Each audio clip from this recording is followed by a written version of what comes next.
Hey guys, it's Dave, and happy Father's Day weekend to those of you who celebrate. 90+% of my audience is female, so there may be a couple guys out there who celebrate Father's Day, but I am using this solely as an excuse to talk about my very favorite plant. Hands down, no contest, don't have to think about it. And I also want your help on a prank, so stick with me.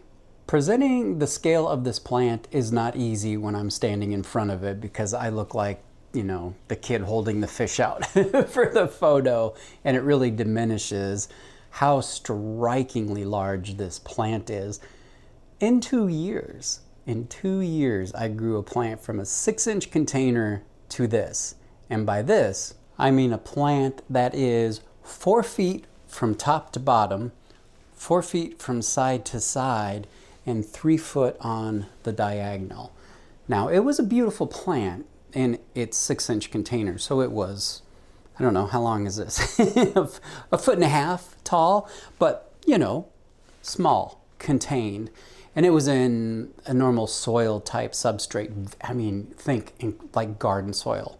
Incredibly dense. And I've told this story before. Kathleen helped me pick out a Father's Day present from the Pest, of all things.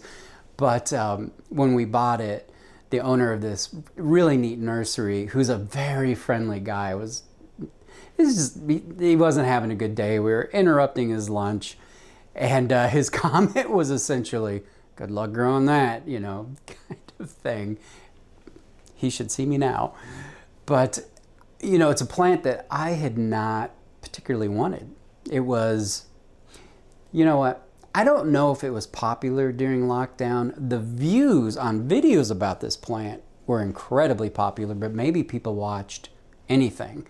I was essential personnel, so I missed that whole YouTube plant content boom. Always late to the game. That's just how I roll. But how many of those people actually wanted to buy this plant, that I don't know. But I don't know. It didn't look that great to me. I don't know. But anyway, biggest cliche in all of plantum, I saw it in person, and especially that really super healthy specimen, because I'd only seen really crappy Costa Farms versions by the time they get to Iowa, looking on their way out. So to see this really healthy specimen, that changed my mind. I immediately set out to find something to mount it to, and I hit thrift stores and I hit antique stores, and I landed on an antique washboard. I put a mound of moss down, some screws around that, and some fishing line. Don't be tempted to use twine. I did that for a little extra reinforcement, and you don't have to get twine wet very many times for that to just disintegrate. So I am very happy that I didn't decide to make that my main way to secure it to the washboard. That would have been a freaking disaster. All of this beauty that you do see are the fertile fronds of the plant. Behind that are the brown sheaths. They start out green, then they turn brown. Those are the basal fronds. Every new basal frond will cover up new roots. So you have a new root system going as you expand the plant. You can cut these out. If you don't want a plant this big, and you'll know who you are and how much space you have, I knew immediately I wanted a statement plant. Again, favorite plant, no contest, absolutely none. If I could only have one plant, I had space for it, this one. This has got everything I love about plants. Just fills my heart with just joy. I mean, I can't even tell you. Hopefully you can tell. 2 pieces of advice I saw most often online were that it is hard to underwater and easy to overwater, and that it was as bright of indirect light as you can give it. I have this on a north wall with 2 massive walnut trees across the street in my neighbor's yard, and a little bit of an overhang from the upstairs porch. It is growing under a 20-watt Soltec bulb right now. I usually have another lamp right here that's illuminating my Hoya obscura and to some degree the bottom part of this plant. I haven't done that yet. It's finally warmed up in Iowa. We've had some very, very cold weather, and now I'm going to have to actually motivate myself to get the porch put together instead of just talking about it here with you.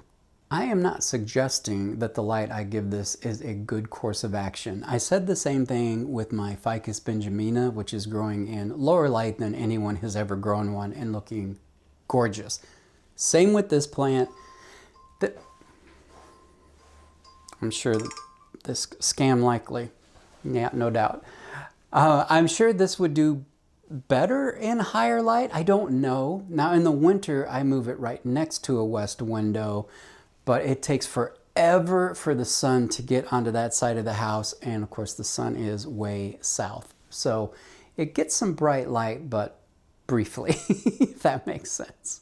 It is a little fuller on this side than this side because it is about 4.5 feet away from a west window right now that does get very, very bright light in the afternoon. This side is northeast and it doesn't. So if I were, I don't know, smart, that's not gonna happen. If I got energetic, I could easily put a hook up on this ceiling and point a light at this side of the plant. Will I do it? I don't know. I don't want to make more empty promises on this channel. When I did that first video, I did get some questions about how to water it and would I show how to water it, and I now remember saying yes I would, and well, no, I did not. And I think it would just be easier to tell you that there are 2 pieces of wire on the back of this. One is very short and one is longer right now because I needed to bring it down from the light, and it just keeps growing. The top of this plant is about this far away from that Soltech light, so it's doing fine with a narrow beam 20-watt Soltech light, which is far more powerful than you might suspect. What I do is, during all of this nice warm weather I shut this porch about the end of November, and it's quite cool in here, but the plants, they're used to it. I take it outside and hang it on my picket fence. I take a gallon of water and I just saturate the sphagnum moss, and then if it's time to fertilize it, I use either MSU or I use GT Foliage Focus. I'm indiscriminate. Whatever is made, I try to have both made at all times, but I don't always. Whatever's made, that's what I use. I don't mix it up on purpose. It could get MSU 4 times in a row. It might get water 3 times in a row and no fertilizer. No rhyme or reason at all. Plant does not seem to mind. Before I forget, I want help with this prank. Many of you watch my friend Rod's channel, Planted in Rhode Island, and if you don't, you should probably check it out. He'll have a new video up tomorrow. He's marvelous. But I do like harassing him so very much. If you watch his videos and comment, please ask him to explain the difference between water and soil roots. If you do that, 1, you'll be helping his engagement on the channel, and 2, you'll be making 2 old men very happy, I assure you. So I don't ask for likes and subscribe and hit that bell, but I am asking for help harassing my friend Rod. What I have read about this plant in terms of pests online is mealybugs, aphids, and scale. I assume this came with scale because it kind of came out of nowhere, and I've never had scale on any other plant and still have never had scale on any other plant. If you take the advice online of using alcohol and a Q-tip, I want to assure you of one thing. You will be spending the rest of your life dealing with scale on this plant.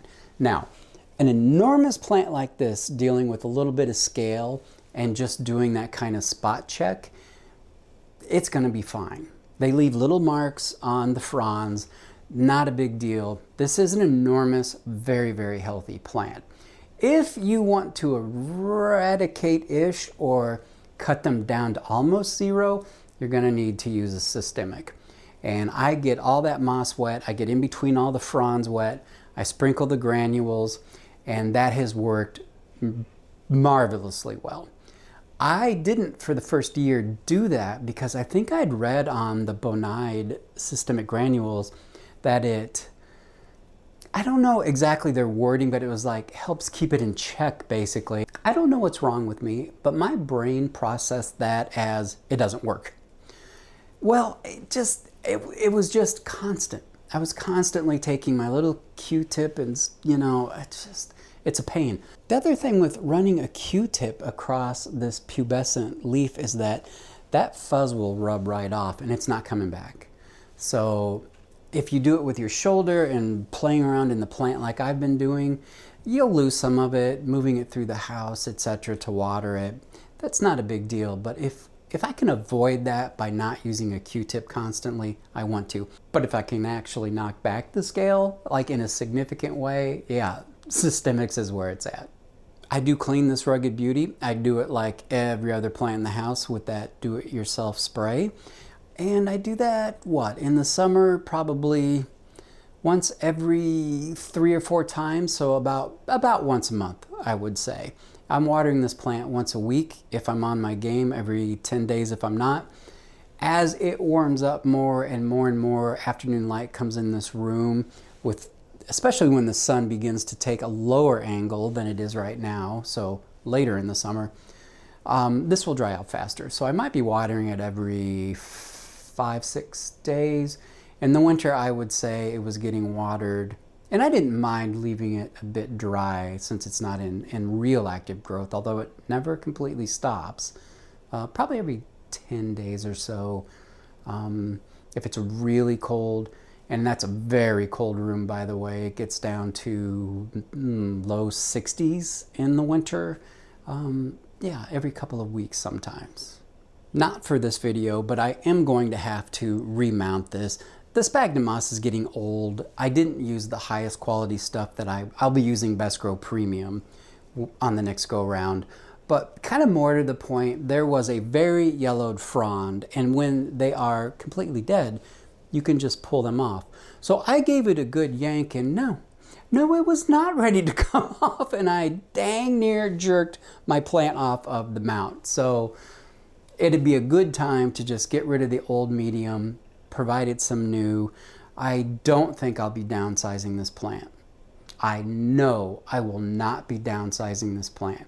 If I wanted to give some away as a gift, you literally can cut around one of these fertile fronds deep into the basal fronds, pull it out. It'll heal itself, so you're not gonna have to look at a big hole forever. But I don't have anyone to give plants to in general, and I certainly don't have anyone to give a plant like this to. So as far as I know, at least in Iowa City, I have the biggest, baddest staghorn fern around, and I am so in love with this plant. Before we say goodbye, get over to Rod's channel tomorrow and leave him a comment. Difference between water and soil roots. See you again in the next one real soon. Bye-bye.